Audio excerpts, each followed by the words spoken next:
One day, I decided to visit all nations' capital. But as it turns out, they must be holding autographs or something that day, because there's a lot of people going around trying to meet and greet the congressman. I didn't want to be too nosy or nothing, so I stayed out of their business. Short time after that, I learned how to play pickleball. I felt like a duck in water playing it. I got so good, in fact, that I was invited to play at the World Championship in China. While I was there, I caught this cold that was going around and getting people sick, so I had to go home a little early.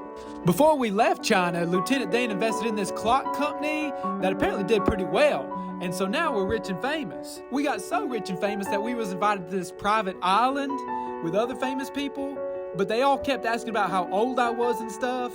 It felt weird and too fancy for me, so I just decided to go back home. When I got back home, Jenny texted me and said she'd been working for some air conditioning company or something like that, sold fans. She said she'd been doing pretty well, so I told her good for her, and I'm glad